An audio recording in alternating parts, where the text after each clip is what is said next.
Can you believe it's been a whole decade since Christopher Nolan took us on that epic journey? A journey not just beyond our solar system, but way beyond our whole understanding of time itself. Today, we're diving back into the amazing cinematic and scientific odyssey that is Interstellar. Man, that line, delivered by Matthew McConaughey's Cooper, it just perfectly captures the whole desperate plea of the film, doesn't it? This is a story all about survival, not just for one person, but for our entire species. It's about that relentless human drive to just keep pushing forward, no matter what it costs. So the world of Interstellar is, well, it's pretty bleak. It's set sometime in the mid-21st century, and humanity is right on the brink of extinction. There's this widespread crop blight causing a global famine, and these catastrophic dust storms, actually inspired by the real-life Dust Bowl of the 1930s, are literally choking the planet. This isn't just some background scenery, it's the ticking clock that forces humanity to look up to the stars for an answer. So where does an idea this massive even come from? Well, it turns out it didn't start in a writer's room. It actually began back in 2006 with a collaboration between producer Linda Obst and the legendary theoretical physicist Kip Thorne. Their whole goal was to make a film where, as Thorne put it, the most exotic events in the universe suddenly becoming accessible to humans. And boy, did they succeed! Okay, so let's get into how this monumental film actually got made. Because, bringing the story this complex to the screen was a journey almost as long and complicated as the one the Endurance takes in the movie itself. What's just incredible is that this film was in development for nearly a decade before it even hit theaters. I mean, it started with Steven Spielberg attached to direct, and the writer, Jonathan Nolan, spent 4 years studying relativity at Caltech just to get the science right. It wasn't until 2012 that his brother, Christopher, finally came on board, blending his own vision with that super scientifically grounded script. This commitment to realism, this is pure Christopher Nolan. To really ground the story, he went all in on practical effects. The crew actually planted and then destroyed 500 acres of corn for those blight scenes. They built these massive miniature models for the spacecraft, so big they called them Maxers. But for the truly cosmic stuff, like the wormhole and that incredible black hole Gargantua, the effects company D&EG wrote brand new CGI software based on Kip Thorne's own equations. Get this, some of those frames took up to 100 hours to render. Insane. But beyond all the mind-bending science and epic visuals, the real heart of Interstellar is its deeply human story. And that story was brought to life by an absolutely star-studded cast, who were basically tasked with carrying the weight of the entire world on their shoulders. So at the center of it all, you had this core group. You got Matthew McConaughey as Cooper, the everyman farmer who has to become a savior, Anne Hathaway as the brilliant Dr. Brand, and of course, Murph, played at different ages by Mackenzie Foy and Jessica Chastain, who really represents the family and the life Cooper has to leave behind. And then there's that surprise appearance by Matt Damon as the celebrated Dr. Mann, which adds such a critical and dangerous human element to the whole mission. And the film's impact didn't just stop when the credits rolled.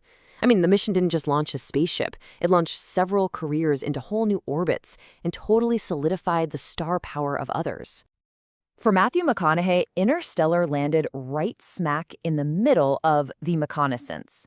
He was coming right off his Oscar win for Dallas Buyers Club and the huge success of True Detective, so his role as Cooper just cemented his status as a serious, top-tier dramatic actor.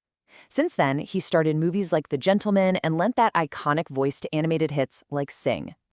The film's powerful female leads have also just continued to crush it. Anne Hathaway, who'd already worked with Nolan as Catwoman, has since taken on all these diverse roles in projects like We Crashed, and Jessica Chastain followed up her brilliant turn as the adult Murph with huge roles in The Martian and Molly's Game, which all led to her first Academy Award win for The Eyes of Tammy Faye. But hey, the film wasn't just a vehicle for already established stars. It also served as an incredible launchpad for some of the brightest up-and-coming talent in Hollywood. Do you remember who they were? Yup. In the role of Cooper's son, young Tom, was none other than a pre-superstardom Timothée Chalamet. This was one of his very first feature film roles, long before he became the household name he is today. You can really draw a direct line from this early role to his meteoric rise just a few years later. It's kind of wild. From The Farm in Interstellar to his Oscar-nominated breakout in Call Me By Your Name, and eventually to headlining his own massive sci-fi epic, Dune. And we absolutely cannot forget Mackenzie Foy. As young Murph, she carried the entire emotional weight of the film's first act on her shoulders. And she carried that momentum forward, going on to star as the lead in Disney's fantasy blockbuster The Nutcracker and the Four Realms. So, a decade later, how does Interstellar hold up? Let's look at the numbers, the awards, and the lasting impact of this truly monumental cinematic achievement. Okay, financially, the film was an absolute juggernaut. It's grossed over $758 million worldwide, partly thanks to a few successful re-releases. This wasn't just a hit, it was a global phenomenon. It really proved that audiences were hungry for intelligent, ambitious sci-fi that challenged your mind just as much as it dazzled your eyes. At the Oscars, the film picked up 5 nominations for its incredible craft, everything from Hans Zimmer's score to the production design. But it took home just 1 statuette. And honestly, it was the most fitting one possible: Best Visual Effects. This award wasn't just for making pretty pictures. It was a real recognition of the groundbreaking science and new tech they developed to bring a truly accurate black hole to the screen for the very first time. The reception to the film tells a really fascinating story. So, critics gave it a solid but not universally perfect 73% on Rotten Tomatoes. Some of them found its ambitious ideas and emotional core a little messy. But for audiences, it's a completely different story. With a massive 8.9 out of 10 on IMDb, it's become a true fan favorite. It's a film that people go back to again and again because it dares to treat love not just as an emotion, but as a physical, quantifiable force that can actually transcend space and time. So in the end, Interstellar leaves us with the same question it starts with. It's not just a science fiction epic, it's really a mirror held up to our own world, exploring that tension between our instinct to survive and the love that makes that survival worthwhile. It forces us all to ask, if our time here is finite, what is humanity's next chapter?